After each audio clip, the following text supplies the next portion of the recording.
Do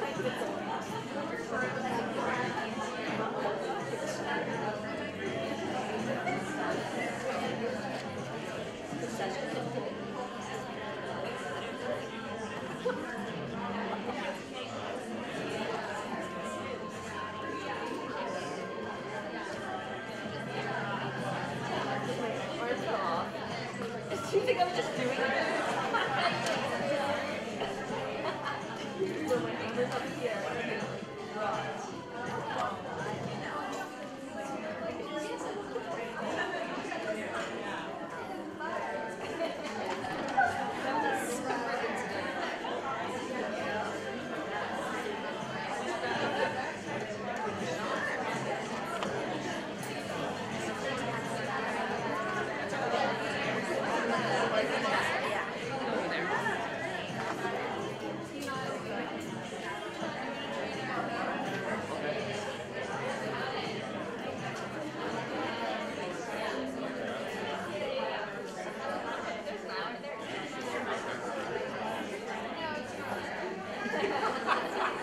Hello. Good. My fellow and I are sitting over here. Okay, hi everybody. Good afternoon. Happy summer to all of you. It's the summer edition of Holland Bloorview Live. It's so great to see you all here. My name is Stuart Wong. This is Holland Bloorview Live, and I'm going to be your host for the next hour as we meet clients, volunteers, and our colleagues to learn more about the work that happens in this great institution 24 hours a day. 7 days a week from every corner of the hospital, as well as at our off-site locations, our nursery schools, our satellite clinics, and our centralized equipment pool. All that amazing work is what we try to highlight on every edition of Holland Bloorview Live. So our goals here are to talk about, well, for one, to get to know each other a little bit, but also to talk about some of the important initiatives that are impacting you and I in our work and how some of those things are moving forward. So we're going to hear some really cool stuff today. And as we do that, we also hope that you'll learn something new. So we always try to find something that maybe you didn't know about before, and we like to highlight those stories. And we do that because all of us, in our own ways, has an important role in creating a world of possibility for the kids that we serve. So settle in. We've got an amazing show for you. So whether you're joining us here live in the conference center, or you might be in your offices watching the live stream, you might be watching the post-event recording, welcome to all of you, and hope you enjoy the show. A couple of quick admin notes. If you want to take out your phones and pull them out and you see something that's kind of fun that you like and you want to tag it on social media, please feel free to do so. We're using the hashtag HBLive, and please tag the hospital at HB Kids Hospital as you do so. So please, I'm not going to be like the movie where they say, put your phones away and be quiet. Feel free to take them out and snap away and post away. As per tradition, one of the things that we like to do here at the all-staff meeting is welcome all of the new staff members who joined. I just saw a huge group in the elevator yesterday. I don't know if some of you are here, but if you can all stand up, if you're brand new to Holland Bloorview in the last, say, 4, 5, 6 months, please stand up and enjoy a warm welcome, a warm round of applause. There's 1, 2. Awesome. So there's a handful in the room, but there's actually 127 people, 127 names on the screen, so that's hugely amazing. One of the things that we also like to do, we actually haven't met in a long time. So the last time we had our staff meeting was in February, so it's been a bit of a delay. So we go through so many of the stories and think, oh, what are the things that we can highlight as from our last edition. And here are just a small sampling of the many hundreds of things that are happening. First is, when we last met, we were about to launch Kids for Kids Year 2. So we had a fantastic year, raised over $600,000 this year, bringing the 2-year total to over $1 million.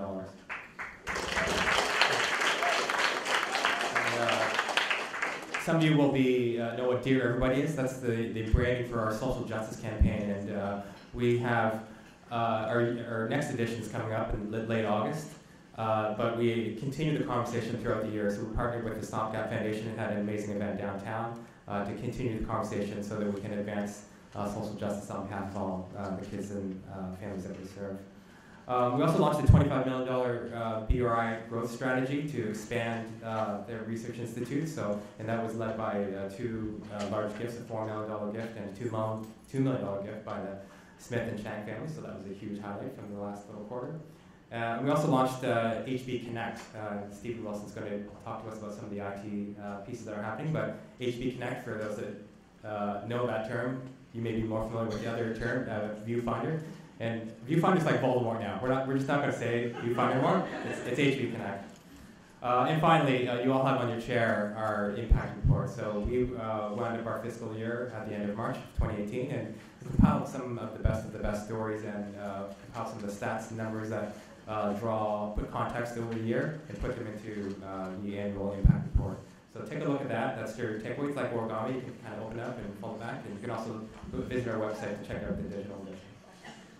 So, without further ado, we're going to introduce our first guest. This is a segment we call A View, and it's where we ask a member of our senior management team to ask about some of the priorities that are happening within their area and for the organization as a whole.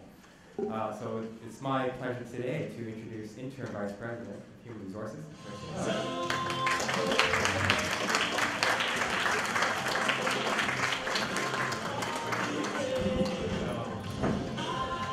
We've got an 80s thing going on. We played some George Michael, now we've got some Glass Tigers, so child of the 80s, I assume. Absolutely. So Trace, why don't we start with a little bit about you? How long have you been at Holland Bloorview, and what were you doing before you got here? I can hardly remember what I was doing before I got here, but it's been 13 years. Prior to working here, I worked in a number of different areas within HR, and I also worked in a number of different industries. So I started out working at Levi's, so that was a fun place to start working in the 80s. I also worked at Molson, and that was a fun place to work at any time. Prior to here, I worked at in government, so I had an opportunity to, learn a lot from that experience. And this is my first foray and jump into healthcare. So, been here 13 years. That's awesome. So beer, do you have lots of beer and lots of jeans at home from working at Molson? No beer. No? Okay. No beer. Good. And the jeans don't fit anymore. So you've been here for 13 years. What would you say stands out about Holland Bloorview during your time here? Yeah, I mean, a lot of things stand out, but when I first joined, we were just just sort of moved into being an academic health sciences center. So there's been a lot of changes that have occurred from 2005 when I joined until now. I try to think what was sort of a really big thing. What really stands out for me is the changes that occurred after we moved into this new building. That was sort of moving us from what I felt was more of a community hospital into an academic health sciences center. It really elevated everything that we did. Nice, that's a nice perspective. So tell me about your role in the work that you oversee. Yeah, so within the HR portfolio, there's a number of different areas. So we have volunteer resources, of course, we have human resources, we have occupational health, we have the admin services group reports into us as well. So there's an ODNL, so there's a number of different areas, and it's about... And ODNL is Organizational Development yes, and Learning? Yes, Organizational Development and Learning. There's approximately 26 people in the portfolio that report directly into this VP role. Right. And Holland Bloorview is the recipient of a number of workplace awards, correct? We have been. So I'm sort of thinking about what I wanted to relay. I thought, how many years have we won these awards? The most difficult thing to find out was how many years in a row we've been winning these awards. So we didn't have it anywhere, and it's not a bad problem to have, but it was a problem. So I've written it down, and now it's forever in ink. So a couple of things that we're really proud of is Canada's top employer for young people. So we've won that 7 years in a row, and top GTA employer for 8 years in a row. So really, really proud of the excellent work that we're able to relay to the individuals that select the winners on an annual basis. It's always difficult to pick and choose what exactly we want to talk about because there's so much that we can relay. Yeah. And it's such a reflection of the team across the whole enterprise that makes our applications come alive. Definitely. You mentioned volunteers, and volunteers, we have a volunteer today that we're going to interview. Volunteers make Holland Bloorview such a special place, and they're involved in so many parts of our world. And I understand that there was some kind of assessment about the volunteer experience here in Holland. Absolutely. I got Lisa and I met, and she sort of filled me in on the details on this. So last year we participated in a survey that was administered by the Professional Association of Volunteer Leaders in Ontario. The survey is done every 2 years, and it's really about overall volunteer experiences. So I don't want to throw a lot of numbers at you, but I think these two statistics are very, very powerful and speak to not only our volunteers, but to the staff that support our volunteers. So Holland Bloorview scored the highest in the province on the dimension of volunteer experience and impact, with a 97.6% favorable rating. So I think that's extremely, it's just hard to even articulate. So congratulations to everyone on that. And 100% of Holland Bloorview volunteers indicated they would recommend Holland Bloorview as a place to volunteer. Wow. So that's a pretty amazing stat. Yeah. 97% and 100%. That was a high standard to set. I should have remembered that, but I did write it down. So all of us play an important role in bringing no boundaries to life. Can you tell me about some of the big initiatives underway organizationally that your team might be involved in? Sure. There's a number of things that we're currently working on. I guess the first one that I wanted to talk about is momentum. So momentum is the new performance achievement process that we introduced this April. The goal of that program is really to, and it's been developed as a result of the feedback we've received. So from the employee engagement surveys around the process. So we just revamped it. We really want to focus with employees. We want leaders and employees to focus on the future. Career development discussions. We want to be future focused. So we're really hoping that this is a really great start to having those career coaching discussions that will really help as far as development goes, removing some of the process and the forms that we've had in the past that we've heard from everyone that they're just not, it's not helpful. So we're giving this a try. We're going to evaluate it and make improvements as we move forward, but we really hope it does start to advance what we're hoping to advance in that career coaching discussion. That's great. And that program revamp was a reflection of staff feedback. And speaking of staff feedback, there was our employee engagement survey. Exactly. So that whole, and as Stuart said, yes, a result of what we've heard and been hearing. Little tweaks every year just weren't making it. So we wanted to do something big. So we hope that that will help. So yes, the employee engagement survey. So first of all, a thank you to everyone who took the time to complete that survey. We had an overall response rate of 76%, which is outstanding once again. And the level of engagement amongst staff is at 82%. And again, that's incredible. So that's just showing people want to have their voices heard. People are engaged in the work that we're doing and the organization as a whole.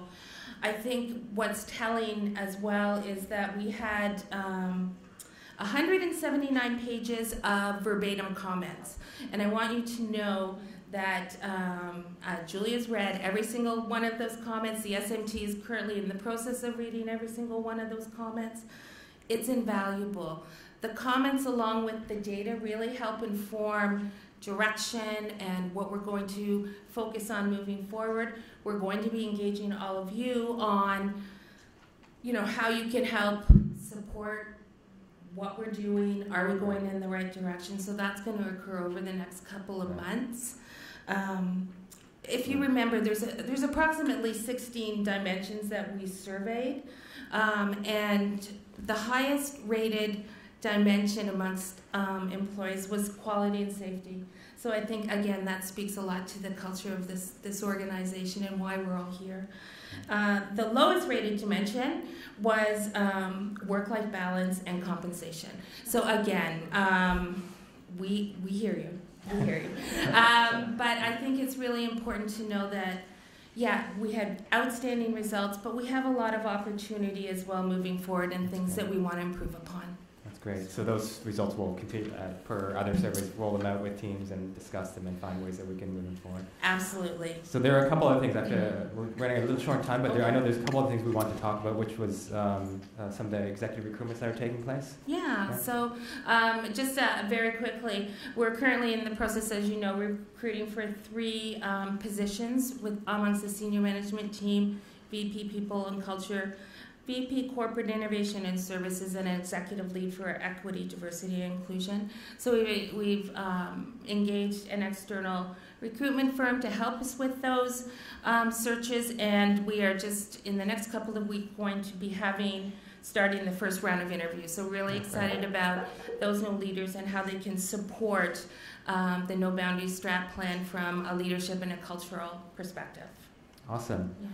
And there's a leadership development program that's loaded? Yes, there is. There's the ODNL team, Organizational Development and Learning team, is really happy to be adopting a new framework, and it's called LEADS. So you'll be hearing more about this in the coming weeks, but the program will really help inform professional development activities for leaders and offer an opportunity for staff to provide feedback in an anonymous manner to about their managers. So there's a lot of information about it on the Holland Bloorview Connect Leadership Hub. So I'd encourage you to take a look at that. Nice. HB Connect. There you Nicely go. done. And one last thing, we have Spotlight Awards. So every edition of Holland Bloorview Live, we issue Spotlight Awards, and they're always aligned to our values. And this month we have 290 Spotlight Awards, so potential people to win. And I didn't know this actually, but when we do put together this list, we actually strip out all the duplicates. So if you receive more than one, or if you receive like 100, then you're only in once. So to me, that's incredible though. Like 290 different people have received a Spotlight Award. So we're going to do this contest right now, and the winner gets $75 in gift cards, $50 in food, and $25 for a movie. And I'm available this Saturday if anyone wants. So number 262. So the lucky winner is Siobhan Silochan. Yay! Yay! Congratulations. So we'll get that out to you. Thank you so much. That was a huge amount of work that you and your team are overseeing. So thank you for spending some time with us and letting us understand the work a bit better. Thank you for having me. Thanks.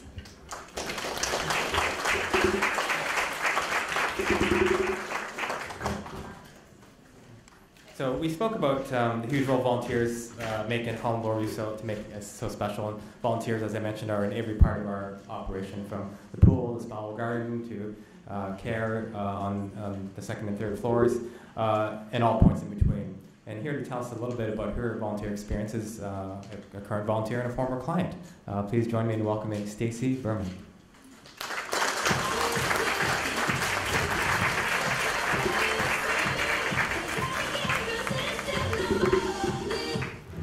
You may have selected one of the only non-80s music. Yeah, I know.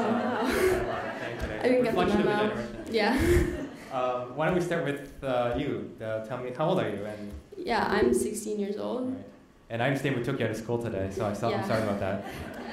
Thank you. You don't seem too bent out of shape about the whole thing, but so in addition to summer school, what are you doing this summer? Yeah, so starting in August, I am volunteering here as a part of the swim school, so I'm really excited about that. And what are you doing in the swim? Yeah, so for the first 2 weeks of August, I'm helping out in the therapeutic recreation, so that would be at night. And then for the second week, the last 2 weeks of August, 5 days a week, I'm here for about 4 hours helping out with swim school. Awesome. And so how did you become part of the Holland Bloorview family? Walk us back. Yeah, so when I was 11 years old, I was a really big basketball player, and I was playing in a tournament, and I got pushed from behind, and so all my weight landed on my right leg. So basically, I started off just with like a regular kind of injury in my hip, and eventually, a few years later, over the few years, it turned into a chronic pain syndrome called complex regional pain syndrome. So I was desperate for help. I was trying for about 2 years to get some sort of treatment that would help my pain, and it was Holland Bloorview who kind of came in and saved the day for me. Nice. can you talk a little bit more about that? What services did you have? Yeah, so while I was here, we were basically put on a daily schedule. So our schedule usually consisted of physiotherapy, occupational therapy, group therapy, you know, the list goes on. But yeah, the services that I received here were phenomenal. Like, I felt so at home here, and I was here for about a month, and leaving here was such a bittersweet experience because, you know, I became so attached to the people here and the staff and the fellow, you know, patients here. And so, like, obviously leaving, I felt, like, really accomplished and, like, you know, I felt like a new person coming out of here, but obviously, like, part of me was still so attached to this amazing facility. So the program you're referring to is the Get Up and Go program. That's brought Yeah. all those services under one umbrella, and you were here for a month. Yeah, 2 weeks inpatient and then 2 weeks outpatient. Right. And so the Get Up and Go program is kind of, it's unique to Holland Bloorview, and it's a partnership with other organizations funded by the Ministry of Health.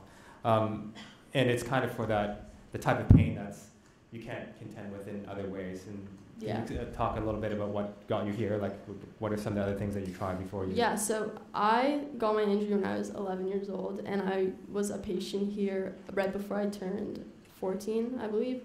So over those past, you know, 2 and a bit years, I was trying everything. Physiotherapy was, you know, 4 times a week. I was desperate at trying to, you know, strengthen my body to help, which, you know, wasn't successful at first. Massage therapy, acupuncture, you know, the medication route, which didn't really work. So, like, by the time I got here, like, I was pretty, like, desperate. Like, we were looking everywhere for somewhere to help me. And, in fact, we were looking all the way in Philadelphia until, you know, we got the call from Sick Kids, and they're like, yeah, hey, we have this new, like, program. And I was patient number 5 in the program. Oh, so, wow. Yeah.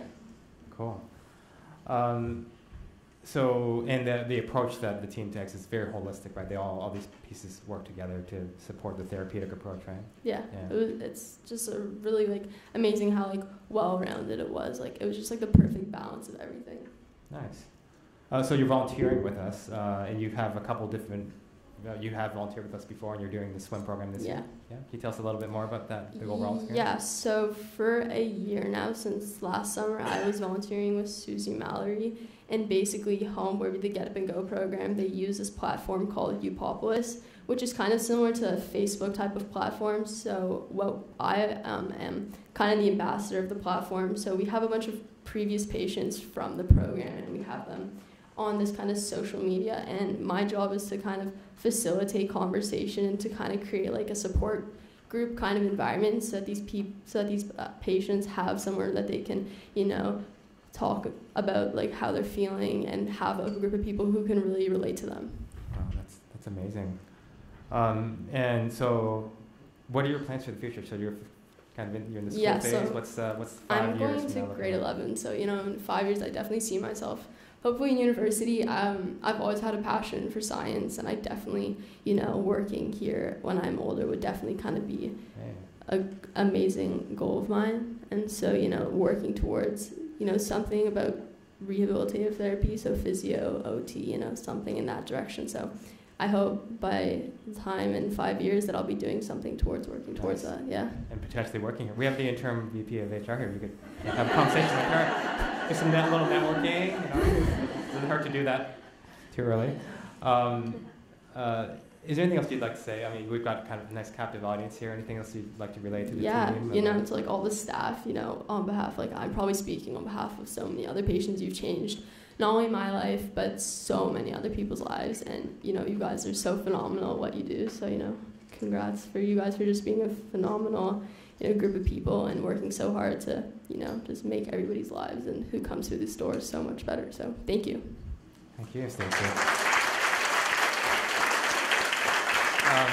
We'll leave it at that. So let you get back to class. I feel like I need to write a note or something to say.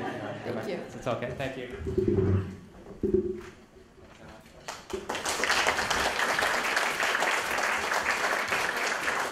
Thank you, Stacey. That's an awesome story. Our next guest is going to take us behind the scenes of the early learning and development programs, and as we'll hear from our next guest, this work takes place outside of the walls of 150 Kilgore, and so it's going to be really interesting to hear about that work and the impact that we have in the communities that we serve.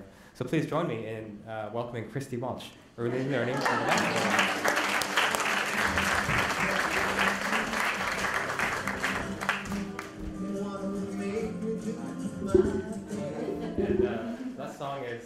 Hard-Headed Woman by Cat Stevens. Any backstory there, or just a favorite song? My husband picked it. Okay, so we've got some exciting coverage. We've got a video, we've got lots of ground to cover here, but let's start a bit about you. How long have you been here, and what were you doing before you got here? I started in 2003 at what was then called the Bloorview site of Bloorview, Macmillan, as an occupational therapist in the inpatient neuro-rehab program and the child development programs. And then in 2005, I moved over into early learning and development, where I joined the community outreach team supporting kids across the city of Toronto in their childcare centers. And then just this January, I moved into my current role as lead for the early learning and development programs. Right. And some of those programs include nursery schools, which is, I understand where this photo comes from. I was nursery school age. Yes, there you go. I love the connection. That's awesome. And that's the cookie jar. Actually, I have this, we didn't rehearse this, but I'm going to tell you. I have a little scar here from when I went into a cookie jar, because there was a rice cooker right there, and I was like reaching over, and then it was like, so, yeah, I know. Shed a tear for me. Christy, tell me a little bit more about your role in the early learning and development programs here at Holland Bloorview. In early learning and development, we have several programs. One is the infant development service, where we provide developmental services to young children and their families in their home. Yeah. We also have the community outreach service, where we have a team supporting kids across the city in their childcare centers, where they go to daycare all day. And we have the nursery school programs that has 2 sites, off-site to Kilgore here, where we run early childhood education programs that are enriched by multidisciplinary therapeutic programming. And all these programs are run by top-notch early childhood educators, special needs resource consultants, occupational therapists, speech pathologists, and physical therapists. So we'll talk about the nursery school programs in a sec, but I want to go back a little bit to the infant development services, the in-home. Tell me a little bit about that. What might parents see in that program? Well, it's highly individualized, but it's a great service where they get to learn how to promote their children's development, working in the environment they have with what they have on hand in their own home. And the age of the children would be birth to 5. Right. And then the second tier is the community support. So you're supporting other nursery schools. Right? Yeah, so any licensed childcare center across the city of Toronto, and in that program we serve birth to 12. And what advice are you providing in that context? It's we receive referrals whenever a childcare center is looking for support in meeting a child's needs. Right. It's very, very open and according to needs as identified by the childcare centers. Right. So you're doing all kinds of work in the community. I'm sure you're hearing lots of feedback from parents about the impact and what the counsel and the advice and direct service means. Any kind of interesting feedback you'd like to relay? Well, when you gave me this question, it was specific to nursery schools. So okay. I had that was something I was reflecting on. And really, when our nursery school programs, they run for 2.5 hours at a time. So some of the parents decide to stay on site while their kids are in program, and they have a chance to sit and talk with each other. And for a lot of them, it's the first chance to talk with other parents whose children are following a different developmental path from what they were expecting. So it's different from going to maybe their earlier center or the traditional baby drop-in, where they're not seeing their own experiences mirrored in other parents the way they get to here. And I know that's one of the really big pieces of feedback we get. Right. So a special bond's been created, and you let us know about that. So Sarah Edwards and I, she's here, I saw her. We were able to go on site near Warden and Lawrence to check this out live. So we'll roll the video about that. Great.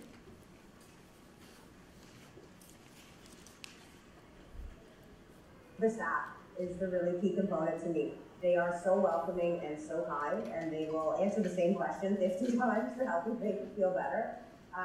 And just the fact that you can get together with other parents who know what you're going through. Even though all of our children experience different challenges, we can talk about what it's like to be a little bit different if you go into the drop-in room. So it's just a really safe space, and it's helped my kid grow so much. She barely spoke when she started here, and now she tells entire stories. The 2 hours they take care of our children, that 2 hours actually is a whole daytime or leisure time. Because if you have a child with special needs, you are always busy with them. So yeah, they mean a lot. They changed my life. Now I can again start hoping that no, this is not the end of life. This is the beginning of life. It's just such a relief. Like you're not alone, and people are there. People there understand you, what you're going through. The teachers, the staff, everybody here are great. They were excellent from me. They're helping. They're caring. They show so much understanding, and I cannot thank them enough.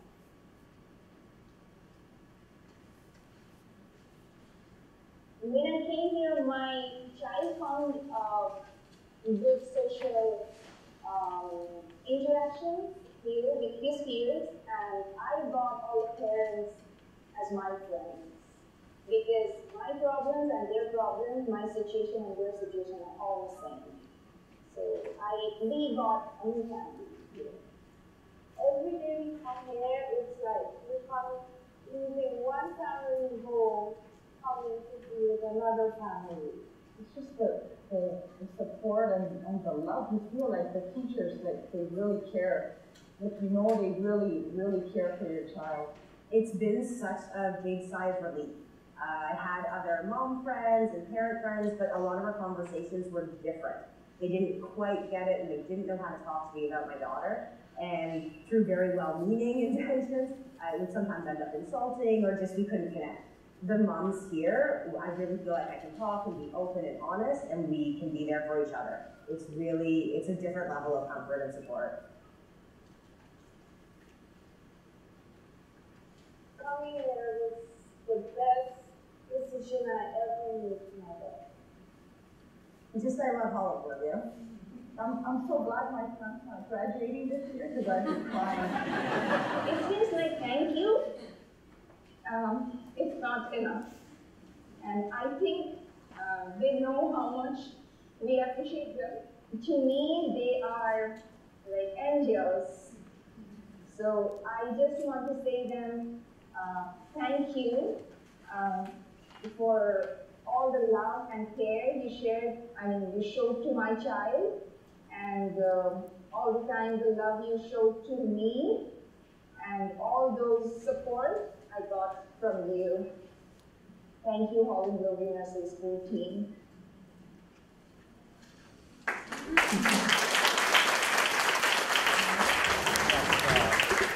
Incredibly powerful stuff, Christy, so congratulations to your team. And that was the Warden and Lawrence team, but you also have there's a team at Eglinton and Spadina as well who perform similar services. So mad kudos to you and the team. Anything else you'd like to close with that we should know about the nursery school program? Or I think I'd just like to mention that our programs at Early Learning and Development are really accessible. A child wouldn't need to have a specific diagnosis or even to need to be an official Holland Bloorview client. So please, for anyone who's interested or know of a family who might benefit, encourage them to go to our main website and check out Early Learning and Development. Awesome. Thank you so much.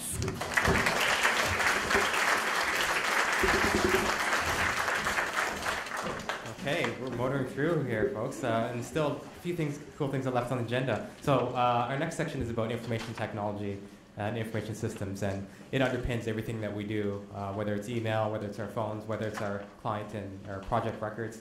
The management of these resources requires careful stewardship so that we can do our work.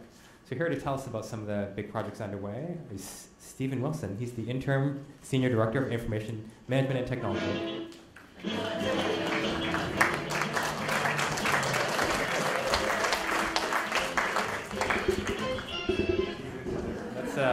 Whoa. And that was Get Smart theme from the 80s as well. Yeah, my dad kept telling me that my whole life. Just get smart. So Stephen, you're interim and you're relatively new. So how long have you been here and where did you do before you got here? Well, I have been welcomed into this family for 5 months now. Okay. And it's been pretty amazing. Yeah. Prior to this, I've been a jack of all trades, and yes, you can finish the end of that, master of none. I ran a research and consulting practice just before coming here. Right. And traveled all over the world working with World Health Organization and U.S. Navy and a whole bunch of very interesting organizations on helping to transform IT, drive innovation in their organization, things like that, through data and stuff like that. I've been CIO in healthcare and in government and in finance sector, chief technology officer, even chief operating officer a couple of times. And one very weird stint where I was chief finance officer, and I got to tell you, that was a really bad choice. Our CFO's leaving today, so I don't know. So you've had a breadth of experience, lots of different places, and someone who else you've known. We've talked to people who've been here for 13 years. As someone new, what to you stands out about the culture and the people? Well, I'm going to tell a little story actually, because it was something that occurred to me early in my career. I had occasion when I was quite a bit younger to read a magazine article, and it was an advertisement for Nassau. And it showed that sort of American Gothic type image where you've got a janitor standing there with a mop and a pail instead of the farmer with the pitchfork. And the story underneath was in 1962, President Kennedy was touring a Nassau base and saw this janitor and asked him, well, what do you do for a living? And he said, I helped to put a man on the moon. And it was the concept of the ethos within the whole organization. Regardless of what your daily tasks were, they all had a common purpose. And how that marked me was, I always hoped I might have an experience joining an organization like that. And here I am at Holland Bloorview. And the experience I've had with everyone that I've worked with, the volunteers, the staff, the in Bree, everything, it doesn't matter. The amazing team that I've got that was handed down to me from a remarkable woman, Linda Davenport, has indicated that everyone, regardless of their job, is here for the same purpose. And it follows through with our vision, which is the most meaningful, healthy futures for our kids, youth, and families. Right. And we all play a part. That's beautifully put in a beautiful anecdote. So tell me about the world of information systems and technology. There's a new digital health strategy that's guiding us along our path as it relates to no boundaries. Tell me about some of the major strategic initiatives underway. Well, digital health strategy is kind of fun because I think we've got something like 57 initiatives over the next 5 years. And we have a whole lot of them in the first phase. We've broken it down into 3 phases. And that includes Meditech, which we know is a major transformation from the existing hospital information system to what we all hope will be a remarkable new platform that gives us greater abilities than we have today. And that will provide benefits to all the providers and everyone else who interacts with it, but certainly benefits down all the way to our clients and families. We have HB Connect, which there's been the partnership with communications and a number of people to drive improved communications as part of the digital health strategy. We've got Nathan Ho's team and all the different pharmacy projects coming our way with the tablet packager and MedRec system. And I could go on and on. There's any number of different initiatives underway. And it's all with the same purpose in mind, to bring together the opportunity to layer to the next, move to the next layer of service delivery and quality that we deliver to our families and our clients, but also then to set the stage for innovation.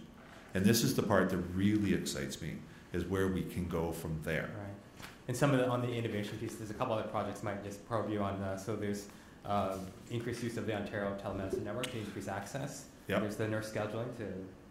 Yeah, so nurse scheduling is going to be a great integration with Meditech and the ability to make sure that we've got the right type of resources available in the right areas based on the demand and the number of inpatient clients we might have, or outpatient clinics, and how that evolves over time. As you say, there's many other initiatives. And what was the other one you mentioned? Ontario telemedicine. Right, so connectivity. When you start to think of, we're part of Kids Health Alliance, there's a number of different virtual care delivery mechanisms that we aren't fully connected to. And the ability to start to take what we do within our digital health strategy and start to connect more readily to these other systems like Ontario, OTN, is going to be phenomenal. And it, again, will provide greater insights and greater care ability in the services and what we provide to our kids. Right, so there's a ton of work happening on all those 50, I think you said 53 projects. People have been seconded to do work on the Meditech, and we're connecting people, and it's all about enhancement of care and delivery of a different kind of model. Exactly. So can you talk about what we can expect to see in tangible ways, like as a result of some of these projects that tons of effort and work is being put into? Well, I think if we look at Meditech, which is going to be the biggest lion we're going to be tackling over the next little while, the intention is that people will be able to search for and find information more easily. Right. That the providers will have access to a screen that gives them the information in a manner that they best consume it to support the clients they're going to see. So imagine, if you will, you've had a life where you've gone through paper records, and we know that we're going to a digital world, and so paper records are going to be a thing of the past in the future. Certainly in inpatient clinics that's true, but in the outpatient clinics we've still got some work to do. But when you think of how physicians and clinicians would consume that information, they're looking at a storyboard of that child and looking back on all the key indicators that they need to review to be able to now see them for that next moment of care that they're going to have. Right. And so this next evolution should provide significant improvement in speed for providers. It should provide the ability to have better conversations and set us up for augmented considerations when it comes to diagnosis with our clients, and should set us up also for better communications and ability for the clients and their families to indicate back to us that as they have had a moment of care with Holland Bloorview, how has that impacted their child? Right. That they've now tried something like music therapy that they'd never tried before. And my child was vibrant and bright for 3 days. That really made a difference at home. And we need to know that, because then that, what does that mean to us, and how can we continue to drive improvement in the combination of personalized pathways, which again is something that's critical in what we're trying to do going forward. So there's a lot of things that are interwoven together as pieces of a puzzle that we've got a lot of work to do. Right. We've got a lot of people that have been seconded to these projects, as you say, but the beneficial outcome is going to be pretty grand, I think. And you mentioned migration to paperless records. That's another project that we actually didn't meant to talk about as well. So we've moved some of that's happening on the outpatient side right now. It is. We've got something like 11,000 records sitting upstairs that will still need to be scanned internally by our HDR department. And we have everything, and that's just 2017 and 2018. Wow. We have all the records prior to that out to an outsourced firm that are scanning them, so we've got to do quality control on that. And we're also in the process of finalizing some of the design as to where does all that stuff get stored in Meditech so that it makes sense and it's findable by any clinician or nurse practitioner or physician who's looking for the information in advance of preparing for a clinic. So lots of work, lots of stuff happening. Anything you'd like to conclude with before we let you go? No, I think it's just it's an amazing group. You have together created a culture here that I find warm and inviting and engaging, and I just say keep it going. Yeah. This is a phenomenal area. It's a sad thing that we have lost some very major players who have been part of this organization for a long time, and I'm looking forward to seeing what the new people that Tracy's helping to hire will bring to the table, and see if we can't continue to drive advancement that way. Well, Stephen, thank you to you and your team for all of this amazing work. That's really going to change how we provide care and the way that we connect with each other. Thank you so much. Thank you.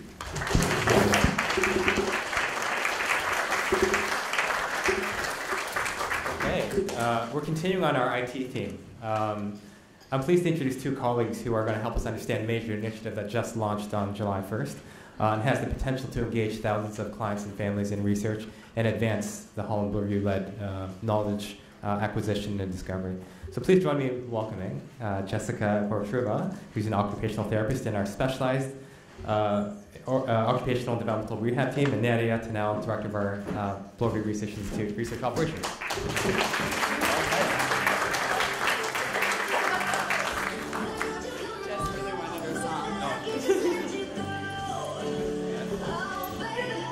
Follow the rules.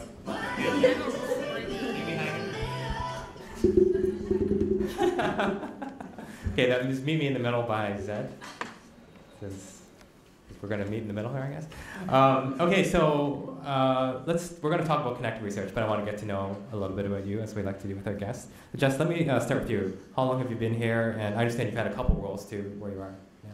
So I started at Holland Bloorview in 2008. I was a student occupational therapist on the brain injury team. And by the end of my role as a student, I was picked up by the child development team, specifically the neuromotor team. So I was there for a little over a year, and then I worked on the communication, behavior, and learning team. And then I went to Qatar as a teaching and learning opportunity on behalf of Bloorview and Sick Kids International. And then I landed in a new role, an emergent role, which is inpatient clinical seating. And I'm currently doing a secondment on the SODER team. Wow. I'd love to see your LinkedIn profile. But lines all that up. Actually, I'm curious about the seating clinic. I don't know if everybody knows what that means. Can you provide a little bit of insight what seating clinic was and that experience? Yeah. So my role on the inpatient seating team is to ensure seamless transitions from acute care settings around Ontario to ensure that clients are up and in appropriate wheelchairs as close as we can to their very first day of admission, so they can get up and go and start their rehab journey, as well as make changes to the wheelchairs as the clients progress and change in positive ways. Awesome. And now you're on the Specialized Orthopedic Developmental Rehabilitation team as an OT. Yes. Tell me about that, and what are kind of some of the things that would be different from what you did in seating. What might that look like? So the clientele, everybody has different diagnoses, and my role there would be to complete an assessment and determine client-centered goals and work on those goals with the clients, whether it be working on dressing or wheelchair mobility skills or feeding or upper extremity strengthening programs. Got it. Awesome. Nadia, tell me a little bit about your role. You're the Director of BR Operations. Sounds like a big job. What does that entail? So I have been here for a little over 9 years now, Stuart, and I've had the opportunity to have a few different roles within the Research Institute. I started off as a psychometrist and research coordinator on the Autism Research Center team, and then from there did a little stint in research ethics, and now am overseeing the operations team. And the role of the operations team is really to support the incredible scientists that we have and providing them with the infrastructure, the resources, and support they need to do their job. So it's anything from grants, contracts, awards, research systems, research finance. We provide all that support for them so they can focus on really truly impacting the clients and families that we see here every day. Great, and you guys met on your day one, right? We did. So, yeah. Yes, we sure did. And now you're best buddies now. Nadia, do you want to talk a little bit about that? I guess Jess wants to hear more about that day one thing. She forgets that naive and inexperienced me coming in, not knowing sort of where to go, where my supervisor was. I stumbled into the communication, behavioral, and learning team, and Jess was right there, popped her head out, asked me who I was, what I needed, and supported me through that transition. And it was really, as you can imagine if you know Jess. Thanks, Nadia. Appreciate that. Gold star. Spotlight award. Let's go. So we do lots of connecting here at Holland Bloorview. We're connecting the system. We've got Connect to Care. We've got HB Connect. And now Connect Research. So tell me about Connect Research and what it is and why it's important. So Connect to Research is our centralized research recruitment program that really enables scientists and research teams to connect directly with clients and families who might be interested and eligible to participate in research studies that they are currently leading. And this was an initiative that was co-designed and co-developed by Programs and Services, by Client and Family Integrated Care, and the Research Institute. And really the why is what's important. Why did we do this? And over the last several years, at least within my tenure as in the operations office, we have heard from clients and families, we've heard from clinicians like Jess, and researchers, clinical leadership, that the current mechanisms we were using for recruitment were resource intensive, they were burdensome, and they were exclusive. Only a small portion of our clients and families were really being given the opportunity and learning about the research that we do here that benefits them. And so we wanted to change that. As an academic health science center, as a center with a no-boundary strategic plan, we looked at how we could address this and create equal access for all clients and families. And that's really what Connect to Research does, is it removes those barriers and allows or affords clients and families the opportunity to choose for themselves what research they may be interested in participating in, when, and what's important to them. It sounds like an amazing initiative, and it's obviously a huge partnership between different parts of the hospital, you mentioned. And Jess, I imagine as a clinician you're hearing, there might be questions that you're hearing. What are some of the reflections that you have? Yes, I do have a list present. I should probably stick to the script. So I do have a few questions, Nadia. Number one, how can people withdraw? So great question, Jess. And what Connect to Research does, it leverages or utilizes an implied consent model. And what that means is that all clients and families who have received services here at Holland Bloorview since 2011 are automatically enrolled into the Connect to Research platform or program, unless they choose to withdraw. And central to that withdrawal process is the ability to easily access withdrawal, to allow people the opportunity to decide for themselves. And so we've created or built in some different mechanisms for withdrawal. So clients and families can withdraw right at registration. If they learn about the program, hopefully by walking into the building, by seeing our e-screens, by seeing our banners, by seeing our postcards in multiple languages, they'll learn about the program and decide right there. And registration staff can withdraw them. Clinicians in clinic can withdraw clients and families, and we can do this through the Meditech system by adding an intervention and choosing the withdrawal option in Connect to Research. And there are explicit directions on our homepage, Connect to Research at HB Connect, where for clinicians, a step-by-step process on how to withdraw someone.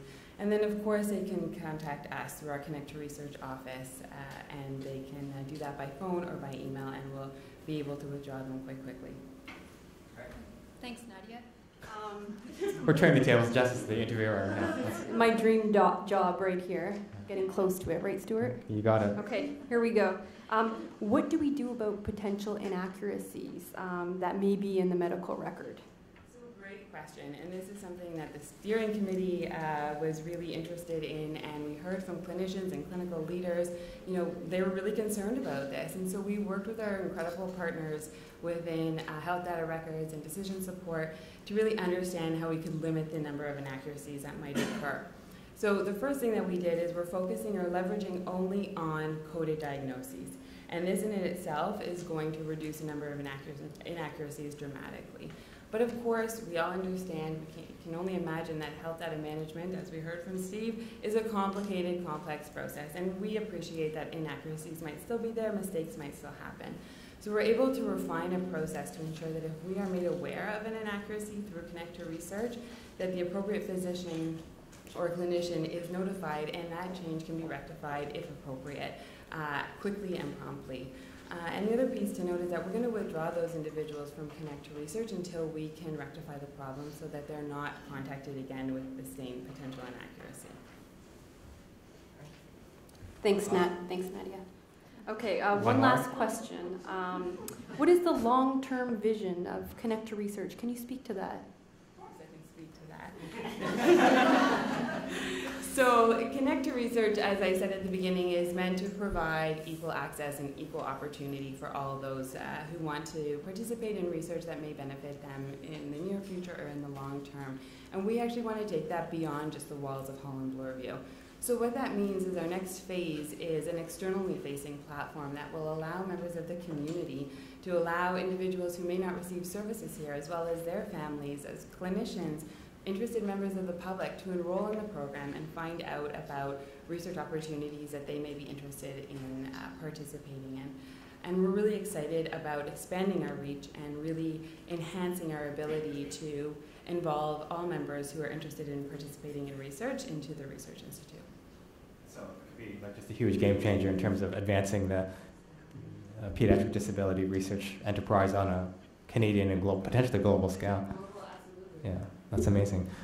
We've got to let you go, but if people want to learn more, they can speak to you, they can speak to Sophie. Visit our website, direct clients and families to our website. It has all our information in 6 different languages, question and answers, information about withdrawal. We also have on HB Connect the Connect to Research page, which provides information for clinicians, for employees, for researchers, training. Hopefully everything you need to know about Connect to Research is there, and if it's not, let us know. And you all have a button now. You can wear it and you can answer questions or direct people to Nadia and Sophie. Thank you so much.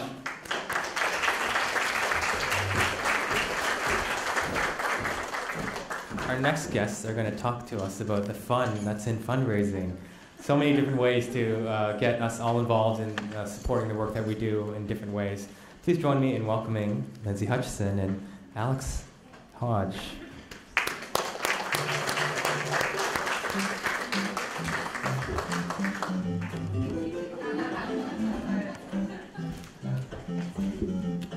This is a special song selected by Alex. Sure. This is the main theme from the original Super Mario's game released in 85? Nice. 86, I might be wrong on that year. Loving the 80s. Yeah. My kids don't like me because I always turn on that 80s channel. It's driving them insane, but this is like my dream, all this 80s stuff. So, Lindsay, why don't we start with you? Manager of Philanthropy, so tell me about you and the role that you play. Sure, Stuart. So I work here in the Holland Bloorview Foundation, and my role involves working with client families, staff, and members of the community who want to give back financially or help us raise awareness about creating a world of possibility for kids with disabilities. Amazing. And how long have you been here? I've been here for 4 years now. Right. And Alex, that's you as a young man. Did you like video games when you were? That was fairly recent. Last week? Yeah. Yes. How long have you been here, and tell me about your role? I'll be coming up on 3 years in September. 3 years? Yeah, and so I'm a game developer, primarily working on a mixed reality therapy video game system for kids with scientist Elaine Bittis's Pro Lab. Yeah. So tell me about that. So tell me about the video games that you worked on and what's their intent. Sure.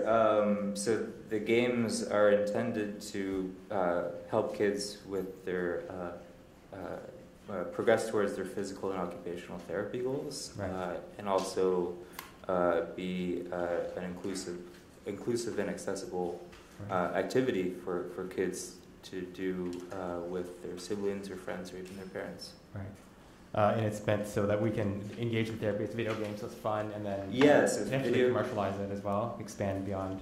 Yeah, that's certainly video games are very motivating for kids. So we want to tap into that aspect of games to help them sort of stick with their therapies. And then we are pursuing strategies for commercialization to broaden the reach of these games beyond the 4 walls of Holland. Awesome. So that's a little bit about you guys. And Lindsay, there's a staff champion program that you're running. Can you tell us a little bit about that? And we'll pull the names up, I think. Yeah, so we're in our 2nd year of having a committee of staff from across departments and disciplines who help to support the foundation in our philanthropic activities. So all of our staff champions, and you'll see this year's list up on the screen, are working with me to advise on kind of our fundraising policy and really to make events and activities in the hospital around fundraising more fun for all of you to participate in. And what are some of the things that are coming up, Alex? You're a champion. Congratulations. What have we got coming up? Well, so coming up is in the fall will be the 2nd run of something that we're calling the Ultimate Staff Experience Auction.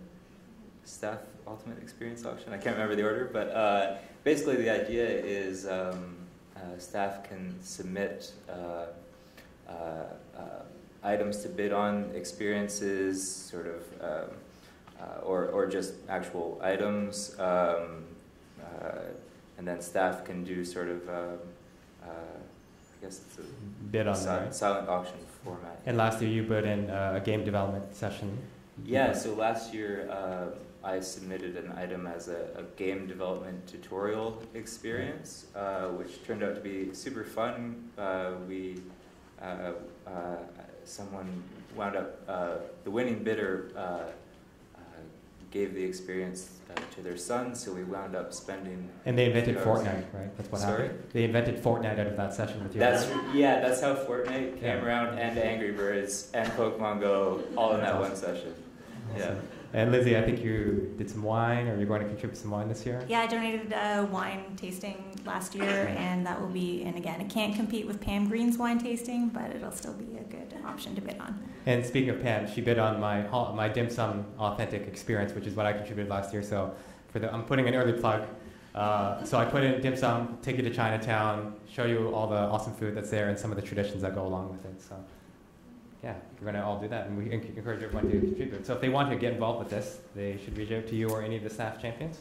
Yeah, so last year we raised $4,300 to go back to our clients and families, and this year we're hoping to top that. So if you have an experience or an item that you'd like to donate to the auction, please contact me or one of the staff champions listed, and they will help you give us your great items. So thanks for participating. Hope it'll be a great year again. Ton of fun. That's September, you said? September the 20th. Awesome. Well, thanks, Lindsay. Thanks, Alice, for telling us about that. I look forward to seeing it around too for that. Thanks, Stuart. Thanks.